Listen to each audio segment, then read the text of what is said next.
Hello everyone, welcome to our channel being doctor official. उम्मीद करता हूँ आप सब बढ़िया होंगे। दोस्तों, राजस्थान की जो भी स्टूडेंट नीट या जेई या फिर कोई अदर एंट्रेंस एग्जाम जो भी की प्रोफेशनल कोर्सेज में एडमिशन के लिए एंट्रेंस एग्जाम तो उनकी तैयारी कर रहे हैं, क्लेट वगैरह या फिर यूपीएससी सीएससी वगैरह की तैयारी कर रहे हैं, आरएएस की तैयारी कर रहे हैं या फिर कोई अदर जो गवर्नमेंट वैकेंसी जो निकलती है उसकी तैयारी कर रहे हैं, उसके लिए कोचिंग करना चाहते हैं लेकिन फाइनेंशियल रूप से इतने अच्छे नहीं है, ठीक है, कि कोचिंग महंगी कोचिंग कर सकें। तो उनके लिए दोस्तों बहुत बड़ी गुड न्यूज़ है। राजस्थान गवर्नमेंट ने एक स्कीम लॉन्च की है, इसका नाम है मुख्यमंत्री अनुप्रति कोचिंग योजना, ठीक है। तो ये गरीब मेधावी छात्र छात्राओं के लिए योजना इन्होंने लागू की है, ठीक है। तो इस वीडियो में दोस्तों हम बात करेंगे कंप्लीट डिटेल इसके बारे में कि कौन कौन कैंडिडेट, कौन कौन स्टूडेंट इसमें के लिए एलिजिबल होंगे इस कोचिंग योजना के लिए, ठीक है, और क्या क्या आपको इसमें लाभ मिलेगा इस कोचिंग में, और इस योजना में आपको क्या क्या लाभ मिलेगा, ठीक है, कैसे आपको इसका लाभ मिलेगा और कैसे आप इसके लिए अप्लाई करेंगे। तो कंप्लीट डिटेल आपको इस वीडियो में देने वाला हूँ। इस वीडियो को पूरा एंड तक देखिएगा। साथ ही आपसे रिक्वेस्ट, अगर आपने हमारे चैनल को सब्सक्राइब नहीं किया है तो जल्दी सब्सक्राइब कर दीजिए, साथ ही बेल आइकन को प्रेस कर दीजिए ताकि सभी अपडेट्स आपको टाइम टू टाइम मिल जाए, और नोटिफिकेशन बेल को भी जरूर से प्रेस कर दीजिए ताकि कोई भी अपडेट आए आपके पास नोटिफिकेशन आ जाए। और अगर वीडियो पसंद है तो लाइक कीजिए, शेयर कीजिए, जानकारी उपयोगी लगती है तो चलिए बढ़ते हैं वीडियो की तरफ। तो दोस्तों सबसे पहले तो हम बात कर लेते हैं इस योजना के लिए कौन कौन से कैंडिडेट एलिजिबल हैं, यानी कौन कौन इसका लाभ उठा सकते हैं। तो यहाँ पर आप पढ़ सकते हैं, ये इसका ऑफिशियल नोटिफिकेशन है, इसको मैं अपने टेलीग्राम चैनल पर भी डाल दूंगा। टेलीग्राम चैनल का लिंक आपको डिस्क्रिप्शन मिल जाएगा, उसे भी जरूर से ज्वाइन कर लीजिए। तो यहाँ पर आप पढ़ सकते हैं, इस योजना के तहत SC ST OBC MBC minority एवं EWS कैटेगरी के वे छात्र छात्राएं पात्र होंगे जिनके परिवार की वार्षिक आय ₹8 लाख प्रति वर्ष से कम हो, यानी कि आपकी फैमिली की एनुअल इनकम 8 लाख रुपए से कम होनी चाहिए। अगर यदि आपके जो पेरेंट्स है, ठीक है, वो राज्य सरकार के कार्मिक है, यानी गवर्नमेंट में जॉब कर रहे हैं, ठीक है, तो वो तब प्राप्त कर सकते हैं, इस योजना को लाभ उठा सकते हैं अगर आप जो है लेवल 11 तक का वेतन प्राप्त कर रहे हो, यानी कि लेवल 11 तक का अगर आपका वेतन है तब आप इस योजना के लिए एलिजिबल हो, ठीक है। अगर आपके पेरेंट्स की जो गवर्नमेंट सर्विस है और वो लेवल 11 तक का वेतन प्राप्त कर रहे हैं, इससे ऊपर वालों के लिए ये नहीं है, ठीक है। तो ये बात कर लिया हमने एलिजिबिलिटी की। बात करें दोस्तों इंजीनियरिंग या मेडिकल में प्रवेश परीक्षा जैसे कि IIT जेईई या फिर नीट जो एग्जाम होता है उसके लिए अगर आप कोचिंग कर रहे हैं, राजस्थान के कैंडिडेट हैं, तो उसके लिए आपको कितनी आर्थिक मदद करेगी राज्य सरकार। तो अगर आप प्रतिष्ठित कोचिंग इंस्टीट्यूट से, अगर आप किसी अच्छे कोचिंग इंस्टीट्यूट से करते हैं, है ना, कोचिंग करते हैं, अभी इसके बारे में मैं बता दूंगा कि प्रतिष्ठित संस्थान कौन से हैं, ठीक है। तो अगर आप वहाँ से कोचिंग करते हैं तो उसके लिए आपको 70,000 रुपये प्रति वर्ष राज्य सरकार मदद करेगी, इतने रुपए देगी आपको, ठीक है, कोचिंग के लिए। और इसकी जो ड्यूरेशन रहेगा दोस्तों, अवधि जो है वो 2 वर्ष के लिए लगातार आपको मिलेंगे।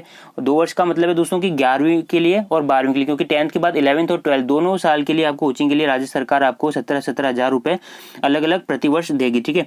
और इसके लिए जो मिनिमम जो क्वालिफिकेशन रहेगा दोस्तों, मिनिमम कितना आपको योग्यता चाहिए, न्यूनतम योग्यता है वो दोस्तों कक्षा 10 में आपके 70% मिनिमम अंक होने चाहिए, तभी आप इसके लिए एलिजिबल होंगे। बात करें अगर आप किसी अन्य संस्थान के माध्यम से कोचिंग करते हैं, यानी कि किसी छोटे संस्थान या फिर जिस, ठीक है, उसकी हम बात करेंगे। इसकी कुछ मापदंड है जिसके बेसिस पर इन्होंने 2 संस्थानों में डिवाइड किया, ठीक है। तो अगर आप अन्य संस्थानों के माध्यम से कोचिंग करते हैं तो 55,000 रुपये प्रति वर्ष की आपको मदद करेगी राज्य सरकार कोचिंग के लिए। 2 वर्ष के लिए रहेगा ये भी, 11वीं एवं 12वीं में, ठीक है ना, 11th एंड 12th क्लास की कोचिंग के लिए दोनों वर्ष प्रति वर्ष आपको 55,000 रुपये की मदद सरकार के द्वारा मिलेगी, ठीक है। और इसमें भी जो है कक्षा 10 में मिनिमम आपकी 60% अंक होने चाहिए, न्यूनतम योग्यता इसकी है 60% अंक आपके क्लास 10th में होने चाहिए। बात करें इसमें कितनी सीट्स है, ठीक है ना, तो सीट दोस्तों इसमें 4,000 गवर्नमेंट ने डिसाइड कर लिया है, 4,000 है, और यहाँ पर डिफरेंट कैटेगरी वाइज इसका डिस्ट्रीब्यूशन भी कर दिया है, ठीक है। और यहाँ पर आपको बता दूं दोस्तों 50% इसमें जो है एलिजिबल छात्राएं होगी, यानी 50% सीटें जो है छात्राओं के लिए रिजर्व्ड है। इनमें टोटल जितने भी एग्जाम की परीक्षाओं के लिए जो कोचिंग है, ठीक है ना, उसमें 50% यहाँ पर छात्राओं के लिए निर्धारित की है सरकार ने, यानी 4,000 है तो इसमें 2,000 जो है दोस्तों यहाँ पर गर्ल्स के लिए रहेगा इसमें कोटा, ठीक है। इसके अलावा अगर कोई स्टूडेंट UPSC CSC की तैयारी कर रहा है, सिविल सर्विसेज एग्जाम्स की तैयारी कर रहा है, तो उसके लिए कितनी आर्थिक मदद राज्य सरकार के द्वारा मिलेगी। तो यहाँ पर अगर आप प्रतिष्ठित कोचिंग संस्थान से, कोचिंग इंस्टीट्यूट से अगर आप कोचिंग करते हैं तो आपको 75,000 रुपये प्रति वर्ष राज्य सरकार के द्वारा दिए जाएंगे। इसकी अवधि केवल 1 वर्ष के लिए है, यानी कि 1 वर्ष के लिए आप इसको योजना का लाभ उठा सकते हैं, ठीक है। न्यूनतम योग्यता आप इसके लिए देख सकते हैं स्नातक या स्नातकोत्तर, यानी कि UG या PG में अंतिम 2 वर्षों में अध्ययनरत होना चाहिए स्टूडेंट। साथ ही कक्षा 12 में आपके 70% अंक मिनिमम होने चाहिए। इसके अलावा अगर आप किसी अन्य संस्थान के माध्यम से कोचिंग करते हैं तो 50,000 रुपये की आपके मदद करेगी राज्य सरकार, 1 वर्ष के लिए इसका ड्यूरेशन रहेगा। इसके भी आप यहाँ पर न्यूनतम योग्यता देख सकते हैं। इसमें कक्षा 12 में दोस्तों 60% अंक जरूरी है, ठीक है। यहाँ पर इसकी सीट्स भी यहाँ पर डिसाइडेड है, 200 सीट है टोटल, और डिफरेंट कैटेगरी वाइज यहाँ पर इसका डिस्ट्रीब्यूशन दे रखा है। इसमें भी 50% गर्ल्स के लिए, 50% बॉयज़ के लिए रखा गया है, ठीक है। इसी द्वारा दोस्तों इसी के साथ ऐसे ही मतलब जो RAS की तैयारी कर रहे हैं या फिर कोई और जो भर्तियां होती है राज्य सरकार के द्वारा, ठीक है ना, नौकरी के लिए जो भर्तियां निकलती है उसके लिए भी अलग अलग मापदंड यहाँ पर डिसाइड किए हैं और यहाँ पर उनकी सीट्स भी यहाँ पर दे रखी है। तो मैं कंप्लीट इस पीडीएफ को अपने टेलीग्राम चैनल पर डाल दूंगा, अगर आपने ज्वाइन नहीं किया तो लिंक आपको डिस्क्रिप्शन में है, उसे ज्वाइन कर लीजिएगा। तो दोस्तों यहाँ पर प्रतिष्ठित संस्थानों से क्या मतलब है, तो इंजीनियरिंग या मेडिकल प्रवेश परीक्षा की तैयारी कराने वाले ऐसे इंस्टीट्यूट, कोचिंग इंस्टीट्यूट जिन्होंने लास्ट 8 ईयर्स में से कम 5 सालों में, ठीक है ना, ऑल इंडिया रैंक 100 में से 5 सिलेक्शन दिए हो, टॉप मतलब कि टॉप जो 100 स्टूडेंट्स होते हैं उनमें से 5 सिलेक्शन उन्होंने दिए हों, ऐसे कोचिंग इंस्टीट्यूट को इन्होंने प्रतिष्ठित संस्थानों में काउंट किया है, ठीक है। तो वो जो है प्रतिष्ठित संस्थान कहलाएंगे। और ऐसे यूपीएससी में टॉप 300 में से पिछले 3 सालों में 300 स्थानों में से 3 सिलेक्शन दिए हों, ठीक है ना, तो वो कोचिंग इंस्टीट्यूट यूपीएससी के जो है प्रतिष्ठित संस्थानों में काउंट किए जाएंगे। ऐसे ही इन्होंने डिफरेंट यहाँ पर जो है क्राइटेरिया रख रखा है प्रतिष्ठित संस्थानों का, ठीक है।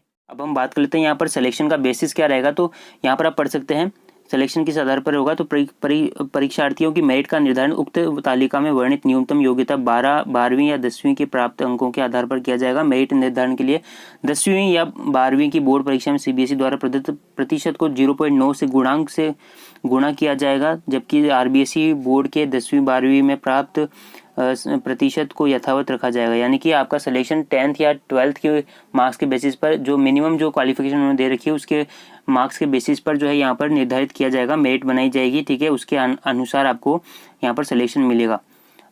अब हम बात करें दोस्तों कोचिंग के लिए, तो आपको आर्थिक मदद करेगी राज्य सरकार। साथ ही यहाँ पर आपको रहने और खाने के लिए कोचिंग के साथ में, अगर आप कहीं और बाहर जाते हैं अपने आवास को छोड़कर कहीं और किसी और जिले में कोचिंग के लिए जाते हैं और वहाँ पर रहने और खाने के लिए आपको सरकार के द्वारा प्रति वर्ष जो है 40,000 रुपये की आर्थिक मदद आपको सरकार के द्वारा मिलेगी। 40,000 रुपये आपको सरकार देगी रहने और खाने के लिए, ठीक है। तो यहाँ पर ये भी एक अच्छी बात है कि आपको 40,000 रुपये सरकार के द्वारा।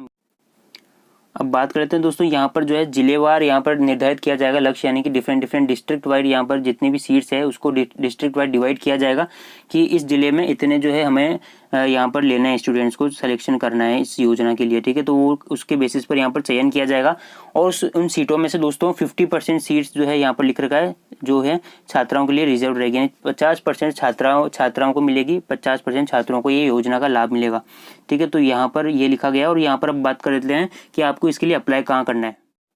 तो दोस्तों इसके लिए अप्लाई करने के लिए आपको जाना होगा एसएसओ पोर्टल पर। एसएसओ पोर्टल आप यहाँ पर वेबसाइट देख सकते हैं sso.rajasthan.gov.in। इस वेबसाइट पर जाकर ये एसएसओ पोर्टल है, यहाँ पर सिंगल साइन ऑन यानी अपना रजिस्ट्रेशन अगर आपने करा रखा है पहले से तो आप सीधा यहाँ पर लॉगिन कीजिएगा।